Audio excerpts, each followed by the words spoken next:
여러분, 질문 하나 드릴까요? 잘 대답해 보세요. 여러분은 왜 하나님을 믿으십니까? 여러분이 하나님을 믿으시는 이유가 뭡니까? 무엇 때문에 하나님을 믿으시고 무엇 때문에 예수 그리스도를 구주라고 고백하며 사십니까? 다양한 답이 있겠죠? 여러분 나름대로, 또 여러분 안에도 수많은 수백 개, 수천 개, 수만 개의 대답이 있을 것입니다. 아이들에게 물어보면 아마 이 얘기를 먼저 할걸요. 부모님의 강압에 의해서. 부모님이 교회 안 가면 밥을 안 주니까.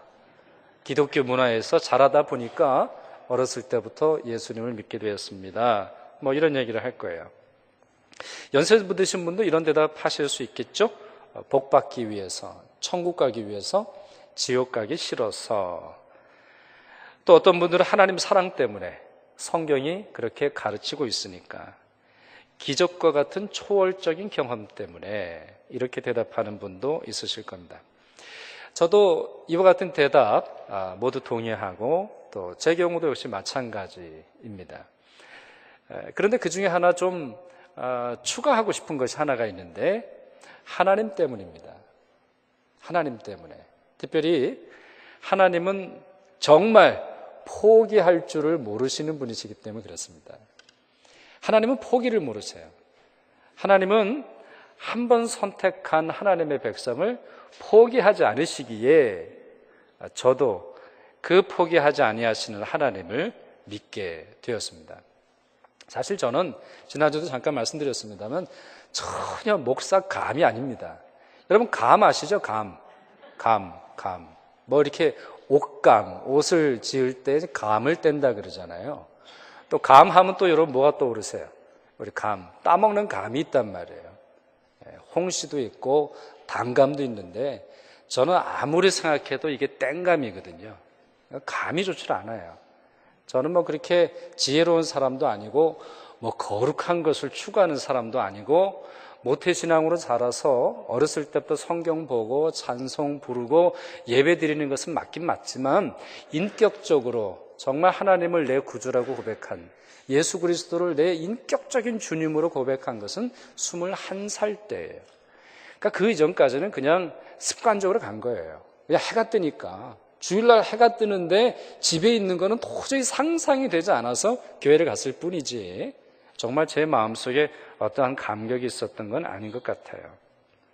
철이 든 이후에도 끊임없이 저는 예수 그리스도를 안 믿으려고 노력을 했어요.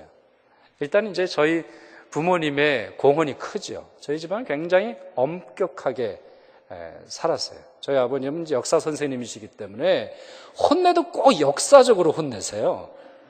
역사적으로. 그리고 게으를 수도 있잖아요. 그러면은 너 그러고도 밥이 넘어가니 꼭 이제 밥으로 혼내실 때가 이제 많이 있었단 말이에요. 그러다 보니까 엄격하고 유교적이고 역사적이고 자꾸 이렇게 되니까 어떻게 하든지 그냥 안 믿으려고. 기독교 이거 따분하다. 도대체 하나님 믿는 게 이렇게 힘들어가지고 어디 믿겠냐. 거부하고 밀치고 도망가고 정말 제 생각과 제 깨를 통해서 예수 그리스도를 믿지 않으려고 노력을 했어요. 그러나 하나님은 그 어떤 순간에도 저를 포기하지 않으셨어요. 제 가장 깊숙한 죄까지도 하나님은 사랑의 빛으로 새롭게 하신 것을 이후에 느끼게 되었죠. 제 친구 목사님 중에, 제 신학교 동기 목사님 중에 강명진 목사라고 있어요. 이분이 글을 보니까 다음 두 가지 질문을 우리가 해야 된다, 그렇게 말해요. 우리 구원과 관련돼서 구원에 대한 다음 두 가지 질문이 있어요. 첫 번째, 내가 어떻게 구원받을 수 있나? 내가 어떻게 해야 구원을 받는가? 이런 종류의 질문이 있대요. 내가 어떻게 해야 구원을 받는가? 자, 이 문장의 주어는 누구죠? 나예요. 내가 어떻게 해야 구원을 받는가? 내 행동이 주가 돼요. 내 결심이 주가 돼요. 내 목표가 주 목표가 되는 것이죠. 그러나 두 번째 질문이 있다 그래요. 이 목사님이 이렇게 말씀하시는데, 하나님이 나를 어떻게 구원하셨나? 이 또 다른 질문이라는 거예요. 1번의 질문과 2번의 질문은 그냥 비슷한 것 같아요. 구원에 대한 질문이기도 한데 주어가 전혀 달라요. 두 번째 질문은 하나님에 대한 질문이에요. 하나님은 무엇을 하고 계신가? 하나님의 결심은 무엇인가? 하나님의 행동은 무엇인가? 하나님의 선포가 무엇인가? 이것에 대해서 질문할 수 있다라고 하는 것입니다. 그래서 이 강명주 목사님이란 분이 이렇게 글을 마무리하고 있는데, 나로부터 시작하고 나에게서 끝나면 나의 종교이지 그리스도교는 아니다, 이런 말을 했어요.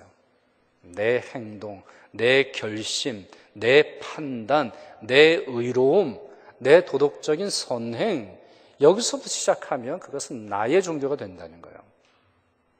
저는 이 말에 철저히 동의합니다. 왜냐하면 성경은 그와 같이 가르치고 있기 때문이에요. 성경이 끊임없이 우리에게 말하는 것은 하나님의 사랑, 죄인을 포기하지 아니하시는 하나님의 선택과 열심이에요. 몇 가지 구절을 좀 말씀드려 볼까요? 구약의 두 구절, 또 신약의 두 구절을 여러분 말씀드릴 텐데 한번 잘 들어보세요. 이사야 49장에 이런 말씀이 있어요. 여인이 어찌 그 젖먹는 자식을 잊겠으며 자기 태에서 난 아들을 긍휼히 여기지 않겠느냐. 우리 여인들, 우리 엄마들 잘 들어보세요. 우리 엄마들, 자기 태에서 난 아이를 어떻게 잊을 수 있겠는가. 근데 그 말씀이 계속되죠. 그들은 혹시 잊을지라도, 다시 말하면 사람은 잊을지라도 나는 너를 잊지 아니할 것이라. 내가 너를 내 손바닥에 새겼고 너희의 성벽이 항상 내 앞에 있나니. 자, 하나님이 우리를 어느 정도로 돌보신다고요? 하나님 손바닥에 새기셨대요. 뿐만 아니라 너희의 성벽이 내 앞에 있다, 이런 말씀을 하세요. 유대인들이 좋아하는 몇 가지 구절 중에 하나예요. 우리 전 세계 유대인들이 아주 성경 중에 좋아하는 구절 하나가 바로 이 너희의 성벽이 항상 내 앞에 있나니, 이 말씀이에요. 특별히 이걸 뭘로 이분들이 이해를 하고 있냐면, 여러분 예루살렘에 가보면 통곡의 벽이라는 게 있어요. 예루살렘은 전체가 이스라엘 사람들의 땅이 아니에요. 한 절반 정도는 무슬림 사람들이 차지하고 있어요. 그 중에 절반만 유대인들이 차지하고 있는데, 그 절반의 끝이 뭐냐? 이 통곡의 벽이에요. 솔로몬 성전이 무너지면서 마지막 무너지고 남은 벽이 하나 있는데, 그 벽에 유대인들이 끊임없이 기도를 하죠. 거기 이제 돌 틈에다가 자기 기도 제목을 이제 막 쑤셔 넣고 기도를 해요. 왜 그럴까요? 너의 성벽이 항상 내 앞에 있나니. 유대인들은 어떻게 생각하냐면, 우리들의 무너진 성벽이라 할지라도, 우리의 마음에 무너진 성벽이라 할지라도, 우리의 육체에 무너진 것이라 할지라도, 하나님 앞에서는 그 앞에서 마치 하나님 앞에 존재하듯이 하나님의 사랑을 받듯이 서 있다라고 하는 거예요. 굉장히 놀라운 말씀이죠. 호세아 11장에 보면 이런 말씀이 있어요. 호세아 11장 8절. 에브라임이여 내가 어찌 너를 놓겠느냐, 이스라엘이여 내가 어찌 너를 버리겠느냐. 내 마음이 내 속에서 돌아서 나의 긍휼이 온전히 불붙듯 하도다. 자, 여기서 나는 누구일까요? 하나님이에요. 하나님. 하나님의 마음이 하나님 속에서 돌아서 하나님의 긍휼이 불붙듯 하답니다. 여러분 너무 놀랍지 않아요? 이거 뭐 다른 데서 오는 게 아니에요. 다른 데서 하나님 우리를 좀 사랑해 주세요, 우리를 좀 돌봐주세요, 이래서 하나님의 긍휼의 불꽃이 타오르는 것이 아니라 하나님의 마음이 하나님 안에서 돌아 하나님의 긍휼이 불붙게 하세요. 다른 장작이 필요한 게 아니에요. 하나님 사랑의 불꽃은 다른 장작을 필요로 하지 않아요. 다른 원료, 다른 연료를 필요로 하지 않아요. 하나님의 마음, 하나님의 내면에 있는 긍휼, 하나님이 만드신 결심이 하나님으로 하여금 불붙게 하시는 거예요. 누가복음, 신약에 있는 두 구절을 말씀드리죠. 누가복음 15장 4절. 너희 중에 어떤 사람이 양 100마리가 있는데 그 중에 하나를 잃으면 99마리를 들여두고 그 잃은 것을 찾아내기까지 찾아다니지 아니하겠느냐. 자, 여러분 무슨 말이에요? 찾아낸다라는 거예요. 어디서 뭘 하든 어디 가서 길을 잃든 하나님은 찾아내신다는 거예요. 끝까지 찾아내신다는 거예요. 마지막으로 한 구절 더 보죠. 디모데 후서에 있는 말씀입니다. 디모데 후서 2장에 있는 말씀인데 우리 괄호 안에 있는 거는 빼고 우리 한글로 되어 있는 것만 같이 읽도록 하겠습니다. 우리는 미쁨이 없을지라도 주는 항상 미쁘시니 자기를 부인하실 수 없으시리다. 자, 미쁘다라고 하는 말은 예쁘다는 말이 아니에요. 우리는 예쁠 때도 있고 안 예쁠 때도 있다 이런 것이 아니라 영어로 번역을 이렇게 해놨죠. faithless. 그러니까 우리는 신뢰할 만한 대상이 아니에요. 우리의 생각은 그렇게 신뢰할 만한 게 아니에요. 여러분의 기억은 그렇게 신뢰할 만한 게 아니에요. 여러분의 감정은 그렇게 신뢰할 만한 게 아니에요. 여러분의 결심은 그렇게 신뢰할 만한 게 아니에요. 정말 뭔가 이렇게 하고서 바로 돌아서면 까먹는 게 우리 존재잖아요. 제가 요즘에 자꾸 이 까먹는 이 빈도수와 정도가 대단해졌더라고요. 어제도 같이 식사를 하다가 제 딸아이가 와서 둘째 딸이 이 딸기를 먹고 갔거든요. 근데 제가 봤대는데 전혀 기억이 없는 거예요. 전혀 기억이 없어요. 그래서 제 아내와 싸울 뻔했어요. 아니 애가 왔다 가지도 않았는데 왜 딸기를 먹고 갔다 그러냐. 근데 먹고 간 거 있죠. 전혀 모르겠어요. 그리고 어제도 어떤 분에게 책을 드렸거든요. 이거 책 좀 읽어보세요. 전혀 모르겠어요. 도대체 이 책이 어디로 갔나. 참 이게 이제 증상이 옛날부터도 있었거든요. 어떤 책을 샀는데 사가지고 집에 와 보니까 그 책이 있더라고요. 그것도 2권이나 영어로 된 책 하나, 한글로 된 책 하나, 그걸 또 사가지고 야 이거 읽어야 되겠다. 도대체 어떻게 된 건지 모르겠어요. 우리의 기억, 우리의 감정 참 이게 신뢰할 만한 게 아니에요.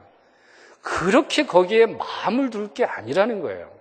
그럼 어디에 마음을 둬요? 주는 항상 미쁘시니.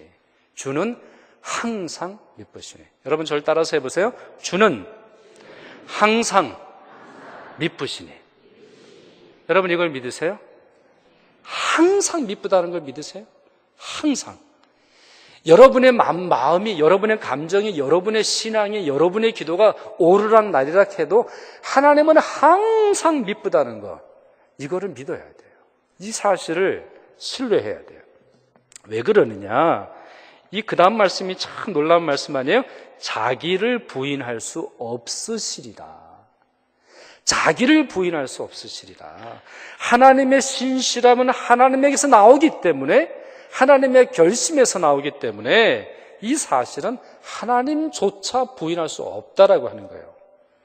그럼 여러분 얼마나 놀라운 거예요. 하나님의 신실하심, 하나님이 우리를 선택하시고 우리를 찾으시고 우리를 기억하시는 것이 얼마나 영원하는지 이 본문 말씀이 잘 보여주죠. 오늘 본문도 마찬가지예요. 오늘 본문도 에스겔서, 다시 말하면 이스라엘이 죄를 지어서 완전히 망해버린 다음에 그들이 다른 나라로 끌려가서 바벨론이라고 하는 나라로 끌려갔을 때조차도 그들을 잊지 않으시고 그들을 찾아내시는 하나님의 말씀이 기록이 되어 있습니다. 몇 가지 좀 살펴보겠는데요. 자, 첫째는 오늘 본문 말씀 보시면 중요한 반복되는 단어가 나와요. 그게 바로 뭐냐? 내 양이라는 거예요. 내 양. 8번 나와요. 내 양, 내 양, 내 양. 그의 양, 세상의 양, 세상 왕의 양, 목자의 양, 이렇게 설명하잖아요. 소유격은 딱 하나예요. 내 양이에요. 소유격이 없이 다른 어떤 덧붙여진 단어 없이 사용되는 게 2번이에요. 그냥 양. 다른 설명 없이 그냥 양인데 그 2번은 어느 때 사용되느냐? 목자.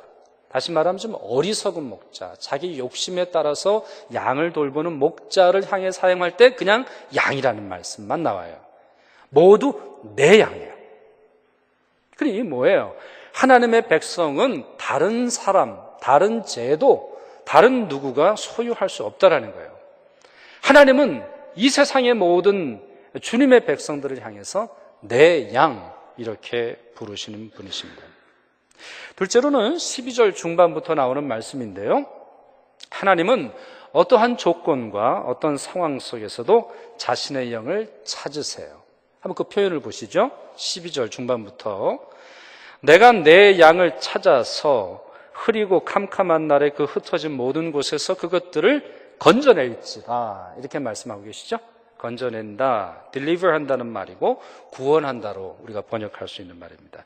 그런데 이 양들이 지금 어디 있어요, 여러분? 이 12절 중반에 나오는 이 양들이 어디 있습니까? 흐리고 캄캄한 날, 시간이지만 사실은 장소까지 포함되는 그런 말입니다. 하나님 백성이 죄를 지어서 어두운 곳에서 방황하는 모습을 말해요. 여러분, 우리가 하나님을 믿는다고 하지만 우리의 마음속에 은밀한 곳이 있어요. 우리 영혼의 은밀한 곳이 있어요. 굳이 거기에는 밝은 빛을 비추고 싶지 않은 곳이 있어요. 제가 예전에 그 서울의 화양리라는 곳에서 이 레스토랑에서 아르바이트를 할 때인데요. 꼭 어떤 애들은 이렇게 음침한 데를 좋아해요. 이렇게 레스토랑에 밝은 데가 있잖아요. 이렇게 밝고 환하고 아름다운 것을 좋아하지 않아. 꼭 보면 불도 어둠침침하고 어디서 뭘 하는지 모르는 데만 찾아가려고 하는 이제 그러한 이제 사람들이 있죠. 왜 그런지 모르겠어요. 죄인의 특성이죠. 우리 마음의 특성이에요. 환하고 밝은 날 보여주는 내 모습만이 아니라 나 홀로 있을 때 아무도 보지 않는 내 마음 중심에 있는 내 또 다른 나, 그것까지 찾아내신다는 거예요. 흐리고 캄캄한 날에 그 흩어진 모든 곳에서 그것들을 건져내리라. 자기 마음에 뿔뿔이 흩어져서 죄를 즐기는 그 모습까지도 하나님은 찾아서 구원하신다라고 하는 말씀이에요. 셋째로, 하나님은 양들을 만민 가운데서 끌어내신다는 말씀이 있어요. 두 번째와 세 번째는 비슷한데 조금 다른 게 있어요. 13절 보시면 여러 백성 가운데서 모아 그 본토로 데리고 가서, 이런 말이 나와요. 여러 백성 가운데서 모아 그 본토로 데리고 가서. 이 말씀은 역사적으로 두 가지 사건을 의미하는 것 같아요. 첫 번째는 바벨론으로 끌려갔던 사람들이 다시 고국으로 돌아오는 사건. 그러니까 나라가 망했거든요. 나라가 망해가지고 뭐 독립운동이고 뭐 아무런 뭐 민족의 자결 뭐 이런 거 전혀 상상할 수도 없는 때에 이스라엘 백성들이 다시 돌아와요.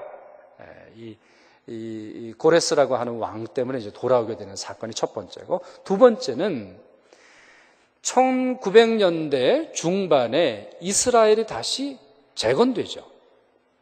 근데 여러분, 그 이전에는 2000년간 이스라엘이라고 하는 나라가 없었어요. 완전히 지도상에서 사라져버립니다. 로마가 이스라엘을 점령하고 모든 사람들을 그 땅에서 쫓아내버려요. 이 사람들이 디아스포라라 그래서 뭐 러시아로, 유럽으로, 수많은 나라로 흩어져 살아요. 그래서 어떻게 보면 민족이라고 하는 것은 있지만 영토도 없고 주권도 없고 언어조차 사라졌어요. 아무것도 남지 않았어요. 근데 무려 1900년이나 지난 그 다음에 그들이 다시 돌아왔어요. 그래서 이 유대인들은 이 말씀을 철저히 믿어요. 여러 백성 가운데서 모아 그 본토로 데리고 가서 하나님이 하신 일이라는 거예요. 근데 여러분, 유대교는 반쪽 신앙이에요. 구약만 믿잖아요. 신약은 믿지 않는단 말이에요. 그러니 어떻게 보면 온전한 신앙을 가지고 있는 그러한 신앙이 아님에도 불구하고 이 말씀을 신뢰하니 하나님이 그렇게 축복을 하시는 거예요. 여러 민족 가운데서, 다시 말하면 팔려가고 자신의 자긍심과 모든 스스로 주권을 누릴 수 있을 만한 것이 박탈당했어도 하나님은 그들을 구원하신다는 거예요. 영적으로는 어떤 의미가 있을까요? 세상의 권세에 사로잡힌 자, 세상에 특별히 사탄에 사로잡힌 하나님의 백성들이 있다 할지라도 그들을 구원하신다라고 하는 뜻이죠. 네 번째로, 하나님은 양들의 목자로서 그들을 돌보시고 정의를 세우세요. 정의를. 16절 한번 읽어보죠. 그 잃어버린 자를 내가 찾으며 쫓기는 자를 내가 돌아오게 하며 상한 자를 내가 싸매주며 병든 자를 내가 강하게 하려니와. 왜 이런 일을 하시느냐? 살진 자와 강한 자는 내가 없애도 정의대로 그것을 먹이리라. 그것들을 먹이리라 말씀하고 계세요. 하나님은 알고 계세요. 왜 이 세상 사람들이 그토록 죄를 짓고 어려움을 당하는지, 왜 먹고 마시는 것 때문에 죄를 짓는지, 부정의 때문이라고 하는 것을 알고 계세요. 불의 때문이라고 하는 것을 알고 계세요. 억압받는 것이라는 것을 알고 계세요. 사회적 문제가 있음을 알고 계세요. 그래서 우리의 선한 목자 되신 하나님께서는 양들을 찾아다니시고 양들을 찾은 이후에 더 이상 또 다른 누군가가 그들을 사로잡지 못하도록 정의를 세우신대요. 저스티스를 세운다는 거예요. 하나님 나라와 하나님의 공의를 세우신다라는 말씀이죠. 마지막으로 다섯 번째, 이와 같은 일, 네 가지를 말씀을 드렸는데 이와 같은 일은 누가 요청해서 하시는 것이 아니에요. 바로 하나님 자신의 뜻이. 그걸 어떻게 알 수 있느냐? 8절을 보면 알 수 있어요. 오늘 본문 읽지는 않았습니다만 에스겔 34장 8절을 보시면 이런 말씀이 있습니다. 주 여호와의 말씀에 내가 나의 삶을 두고 맹세하노라, 이 말이 나옵니다. 이것이 오늘 본문의 시작점이에요. 누가 하나님 우리 좀 살펴주세요, 양들이 매 하는 게 아니에요. 그저 하나님이 스스로 하나님의 삶을 두고 맹세하셔서 이 말씀이 주어지는 거예요. 맹세라고 하는 단어를 보니까 히브리어로 네움이라고 되어 있어요. 네움. 성경이 몇 번 나오는지 한번 조사해 보고 싶었어요. 조사를 해보니까 357절이 나와요. 여러분, 절이라는 게 있죠? 우리 그 문구에 357절에 372회가 나와요. 물론 때로는 하나님을 향해서도 나오고 때로는 사람이 쓰는 말이기도 해요. 근데 저는 꼭 마치 이렇게 들리더라고요. 1년이 365일이잖아요. 1년이 365일인데 정말 하루에 한 번씩 들어도 남을 정도로 하나님의 맹세, 하나님이 찾으시겠다라고 하는 맹세, 우리를 구원하시겠다라고 하는 맹세, 우리를 인도하시고 선한 길로 함께 하시겠다라고 하는 맹세로 저는 들려지더라고요. 이 단어가 언제 처음 쓰였나 한번 봤어요. 성경에서 제일 처음으로 이 네움이라고 하는 히브리어가 쓰여졌나 봤더니 아브라함이 모리아 산에서 이삭을 드리려고 할 때 이 말씀이 나와요. 이게 처음으로 나오는 거예요. 그 말씀을 한번 읽어드릴게요. 여호와께서, 역시 주어는 여호와예요. 여호와께서 이르시기를 내가 나를 가리켜 맹세하노니. 그러니까 하나님이 하나님을 가리켜 맹세한다고 하셨어요. 하나님이 이 아브라함을 가리켜 맹세하신 게 아니에요. 하나님이 하나님을 가리켜 맹세하노니 내가, 다시 말하면 아브라함이 이같이 행하여 내 아들 내 독자도 아끼지 아니하였은즉 내가 너희에게 큰 민족을, 큰 복을 주겠다 말씀하시는 장면, 이것이 첫 번째 나오는 거예요. 이게 네움이에요. 내가 나를 가리켜 맹세하노니. 하나님이 하나님을 가리켜 맹세하시는 것, 반드시 복을 주리라, 반드시 인도하리라, 반드시 찾아내리라. 너나 너의 자손들이 아무리 어두운 곳에서, 아무리 캄캄한 곳에서, 아무리 먼 나라에서, 아무리 어떻게 강한 세력이라 할지라도 반드시 찾아내리라. 왜 그래요? 하나님의 백성이기 때문에요. 근데 여러분, 너무 놀라운 사실 중에 또 다른 하나는 이 창세기에 있는 말씀은 그래도 조건 구절이에요. 그렇죠? 아브라함이 이삭조차 아끼지 아니하였기에 내가 너에게 복을 주리라 말씀하셨단 말이에요. 그러면 에스겔서는 어떨까요? 오늘 우리가 본 에스겔서는 어때요? 조건이 있어요? 없어요. 어떠한 조건도 묻지 않으세요. 어떠한 조건도 있지 않아요. 믿음의 조건이요, 헌금의 조건이요, 순종의 조건이요, 충성됨의 조건이요, 그게 아니에요. 하나님이 찾아내신 다음에 순종케 하리라. 하나님이 찾아내신 다음에 믿게 하리라. 하나님이 찾아내신 다음에 사랑하리라 말씀하고 계시는 거예요. 무조건적인 선포 속에서 하나님이 스스로 맹세하여 찾아내시겠다라고 하는 말씀이 바로 오늘 본문 에스겔 34장의 말씀이에요. 이와 같은 하나님의 모습을 존 스토트 목사는 거룩한 추적이라고 불렀어요.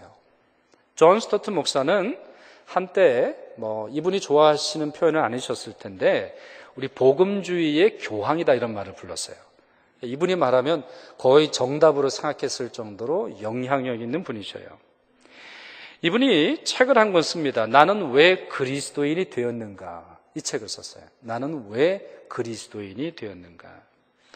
이 책은 1950년대 말에 버트란트 러셀이라고 하는 사람이 쓴 나는 왜 크리스천이 아닌가에 대한 대답이에요. 이분이 이제 아주 나는 왜 크리스천이 아닌가 아주 자세하게 써놨는데 그것에 대한 이제 대답이에요. 이 나는 왜 그리스도인이 되었는가? 이 책의 첫 장의 제목이 천국의 사냥개, 그 대단한 연인, lover 이렇게 되어 있어요. 대단한 연인이다. 도대체 자기가 사랑하는 연인을 잊지 못하고 찾아다니는 어떤 그러한 비유가 쓰여져 있죠. 그 책의 일부를 좀 읽어드릴게요. 제가 그리스도인이 된 이유는 궁극적으로 제 부모나 스승의 영향도 아니고 그리스도에 대한 저 자신의 결단 때문도 아니며 바로 천국의 사냥개 때문입니다. 즉 제 마음대로 가고자 도망할 때조차도 끈질기게 저를 쫓아오신 그분 때문인 것입니다. 여기 천국의 사냥개는 하나님을 말합니다. 어떻게 하나님을 이렇게 표현할 수 있을지 모르겠습니다만 많은 분들이 싫어하실 수도 있겠습니다만 그만큼 하나님은 포기를 모르신다라는 거예요. 실제로 이 고백은 이 천국의 사냥개라고 하는 고백은 이분이 만든 게 아니에요. 존 스타트라고 하는 분이 만든 게 아니고 프란시스 톰슨이라고 하는 영국 시인이 한 표현입니다. 여러분 주보 한번 보실래요? 주보의 우리 커버 페이지, 우리 첫 번째 페이지를 보시면 이분의 시의 일부를 제가 실어놨어요. 우리 전문은 여러분이 인터넷으로 한번 검색을 해보세요. 그 시가 이렇게 시작합니다. 나는 그에게서 도망쳤네. 밤에도 그리고 낮에도 나는 그에게서 도망쳤네. 수많은 세월 동안을 나는 그에게서 도망쳤네. 내 마음속 미궁 같은 길로 그리고 슬픔 속에서도 남은 숨었네. 겉으로는 연이어 웃으면서 한순간 희망에 부풀어 오르다가도 두려움의 골짜기 거대한 우물 속으로 곤두박질 쳐 버렸네. 나를 따라오는 추적해오는 그 힘찬 발소리로부터 그러나 서두르지 않고 흐트러지지 않는 걸음걸이 일부러 속도를 내며 장엄한 긴박감으로 두드린다. 그리고 한 목소리가 두드린다. 발소리보다 더 긴박하게 내가 나를 배반하기에 모든 것이 너를 배반한다. 우리가 하나님을 배반하기에 세상의 모든 것이 우리를 배반한다. 이런 말이에요. 이 존 스토트 목사가 이걸 비유로 이제 말하는 거예요. 내가 하나님을 선택한 게 아니라는 거예요. 내가 그리스도인이 된 이유는 내 결단, 내 결심, 내 지식, 내 경험이 아니라는 거예요. 그분이 나를 찾아오셨기 때문이라는 겁니다. 또 다른 문장이 이렇습니다. 우리가 그리스도를 사랑한다면 그것은 그분이 먼저 우리를 사랑하셨기 때문입니다. 우리가 만약 그리스도인이라면 그것은 우리가 그분을 믿기로 결단했기 때문이 아니라 그리스도가 우리를 사랑하기로 결심하셨기 때문입니다. 바로 이 대단한 연인의 추적 때문인 것입니다. 그러니 여러분, 대단한 그리스도인은 없어요. 이 세상에 위대한 그리스도는 없어요. 위대한 하나님만 있어요. 아무리 도망을 치려고 해도, 아무리 발버둥치고, 아무리 거부하려고 해도 늘 우리를 추적해 오시는 하나님만 위대하실 뿐이에요. 이 추적자 하나님을 정말 강하게 느꼈던 또 다른 사람이 있어요. C.S. 루이스라고 하는 사람입니다. 얼마 전에 어떤 한 잡지에서 발표한 걸 보니까 C.S. 루이스는 교회 2000년 역사의 10번째 손가락에 들어가는 신학자다 이렇게 말을 해요. 이분은 사실 신학자는 아니에요. 신학적인 책을 많이 쓰셨지만 원래는 영문학자고 철학자예요.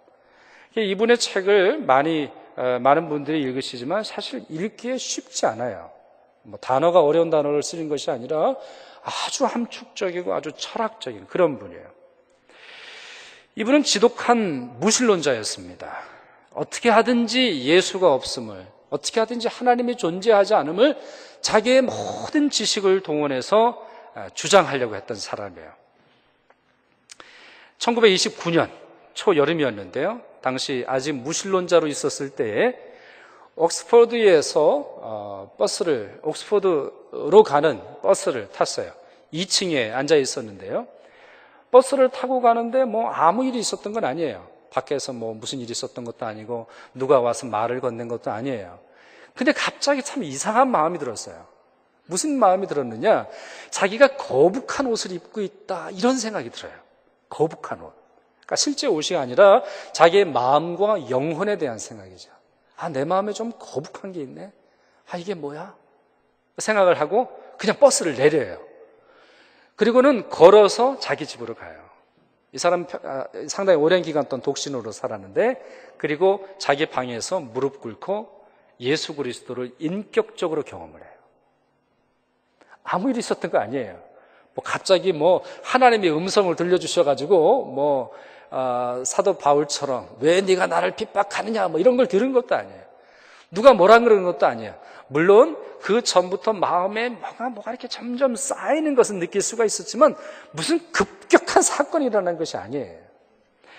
나중에 이 C.S. 루이스라고 하는 사람이 자기의 회심을 뭐라고 표현을 했냐면은, 영국에서 가장 마지못해 끌려온 회심자다, 그렇게 말을 해요.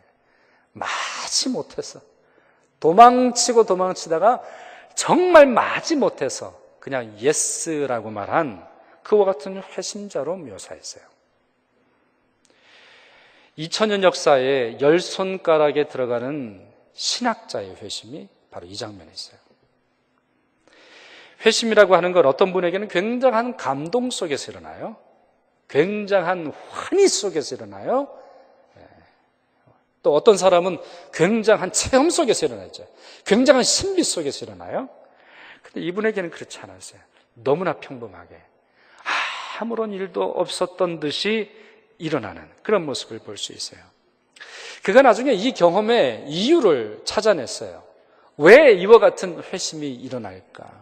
그리고 별것 아닌 것 같은 이 사건을 통해서 왜 그는 평생을, 자기의 전 삶을 하나님께 드렸을까?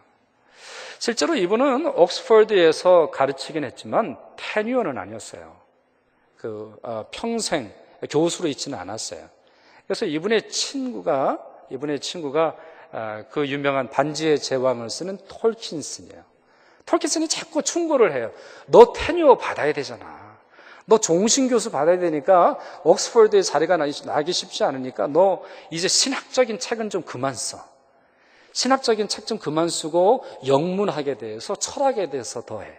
이런 조언을 했을 정도로 이 C.S. 루이스의 마음속에서는 어떻게 하든지 자기의 전 삶을 하나님에게 드리고자 노력을 끊임없이 했죠.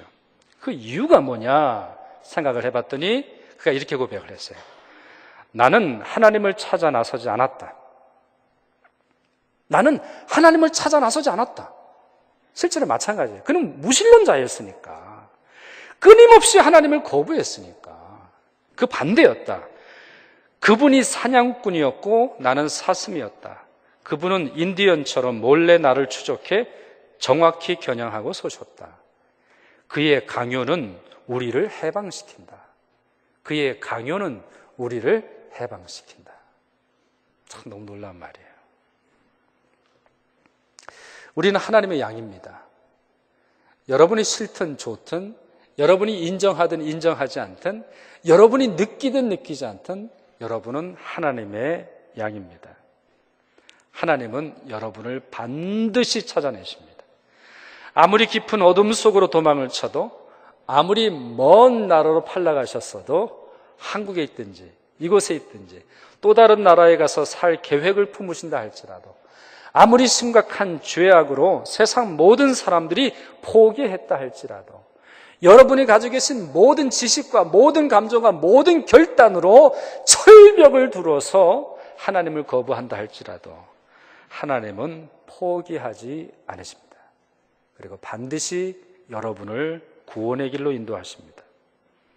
그러므로 첫 번째, 하나님으로부터 도망치지 마십시오.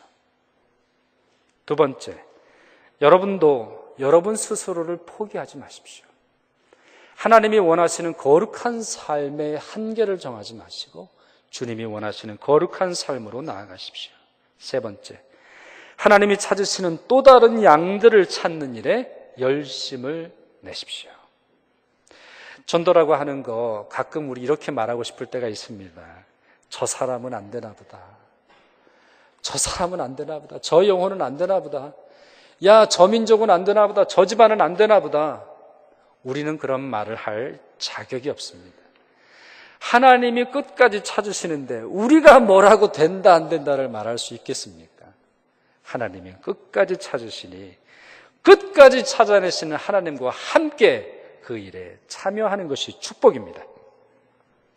우리는 이제 곧 대림절을 맞습니다. 이제 다음 주면 대림절입니다. 어드벤트라고 말하죠. 주께서 우리와 함께 하시기 위해서 내려오신 절기를 말합니다. 어두운 우리, 전혀 누가 신인지 무엇이 진리인지 알지 못하는 어둠 속에 있는 우리를 위해서 예수 그리스도는 빛으로 오셨습니다. 절망과 죽음의 세상 속에 살아가는 우리를 구원하시고자 주님은 생명으로 오셨습니다. 갈 길을 알지 못하는 우리를 위해서 예수께서 길이 되어 우리를 불러주시죠. 길만 만드시는 것이 아니라 내려오셔서 우리와 동행하여 천국으로 인도하시는 주님이십니다. 이 절기에 여러분을 찾으시는 하나님을 꼭 만나시길 바랍니다. 이미 만나신 분들은 더 감사하고 감격하시길 바랍니다. 또한 그 사역에 동참하시는 여러분이 되시기를 바랍니다. 기도하겠습니다.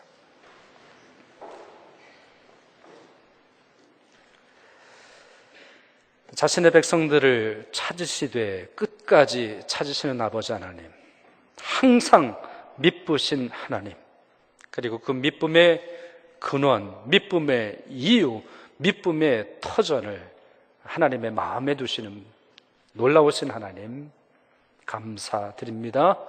저희가 그 하나님 앞에서 찾은 바 되게 하시고 주님의 그 찾으시고 우리의 이름을 부르실 때에 우리가 하나님 앞에 올바로 응답하여 구원받으며 하나님의 백성으로 살아가는 축복 얻게 하여 주시옵소서. 예수 그리스도의 이름으로 기도하옵나이다. 아멘.